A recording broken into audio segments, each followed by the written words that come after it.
Welcome, boys and ghouls, to another installment of Monster Mike's Mayhem.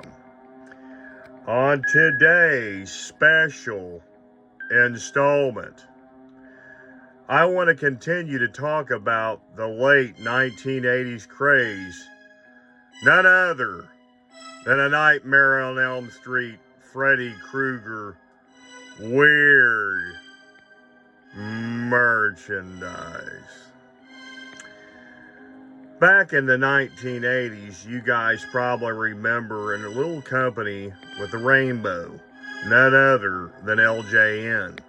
They used to make video games. I don't know if you guys remember the Nightmare on Elm Street Freddy Krueger game from NES and the none other, my favorite, Friday the 13th. You probably remember the 16-bit orangey looking Freddy Krueger coming after you in those terrible looking graphics in 89, and the none other purple Jason walking around in his purple jumpsuit and his machete chasing you through aimless halls of nothing but weird looking cabins with faceless counselors. You guys probably remember that. If you guys are, I'm telling my age, folks. Yes, Monster Mike does still have these old NES games in his collection. I am a collector, first and foremost. And back to this figure in front of me, LJN decided to jump on the bandwagon in the late 80s, and they produced this in front of you. This was a 1989 A Nightmare on Elm Street Freddy Squishem. Squish 'em, squash, flatten, and floor 'em. You can't keep Freddy down. This was the slogan they used, and it looks like, I think they might have used the Nightmare on Elm Street Part 3 Dream Warriors, or maybe it was the Dream Raster picture here in the front. I'm a little stumped on that photo. It's mainly just a really soft, squishy guy. He's kind of like in a beatbox pose, like a rapper pose from the 80s or 90s. He's got his, he's kind of kneeling down with one knee up. He's got his one arm around his knee, and he's got his other arm down over his shoulder holding his, arm. And that pose was a natural pose for the old late 1980s and early 90s rappers of the day, like Run DMC and stuff like that. And I think they were going for that flair and that flavor because they wanted to give that flavor to Freddy to make him popularized. Because I don't know if you knew, he was on the Fat Boys album in the late 80s as well. Freddy's Greatest Hits and stuff on CD and 45 LP and stuff. You can probably find them on eBay and stuff like that. If you guys want to get on there and look it up, you can be my guest. Here's the back. It says, you can't keep Freddy down. Squash him and flatten him to the floor. He'll return even the score. Collect them all.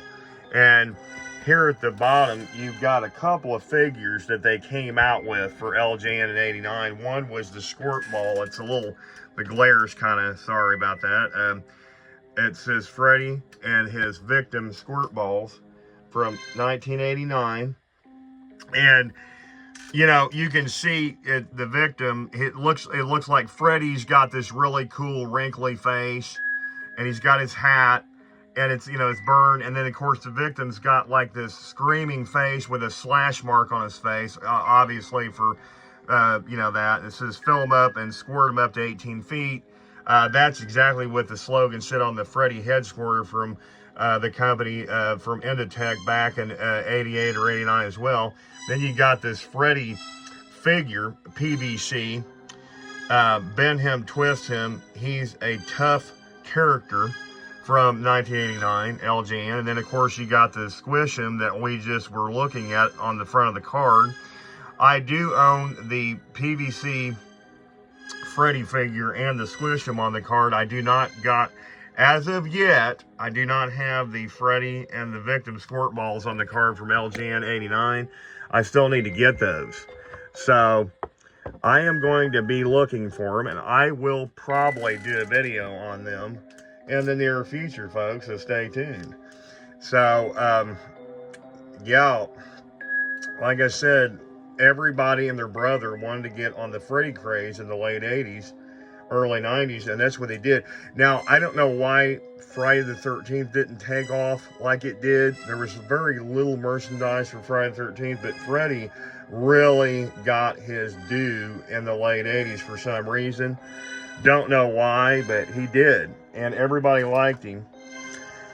They really enjoyed this you know, toy, and it sold mediocre. It wasn't the greatest thing back in the 80s. I think it lingered on the toy shelves. It probably went in the dollar bin by the end of 89, early 1990. I never seen it again after that till 20, 30 years later.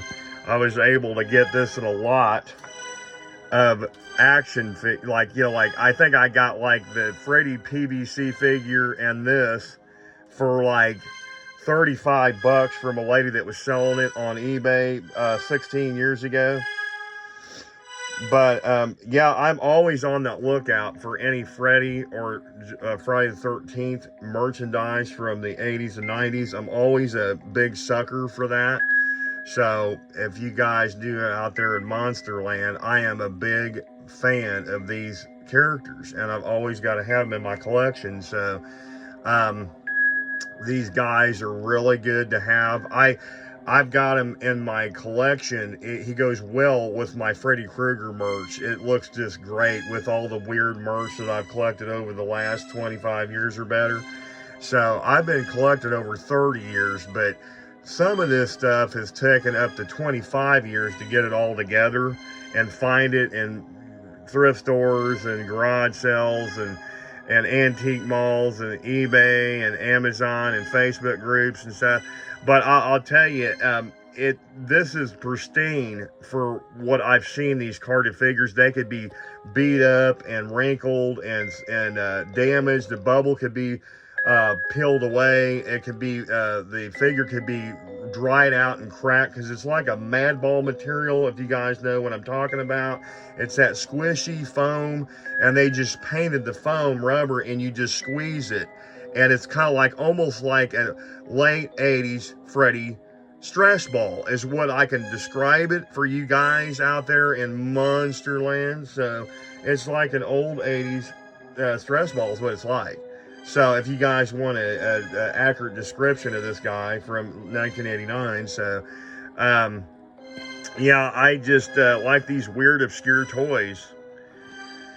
So if you guys want to see more of these videos, please like and subscribe.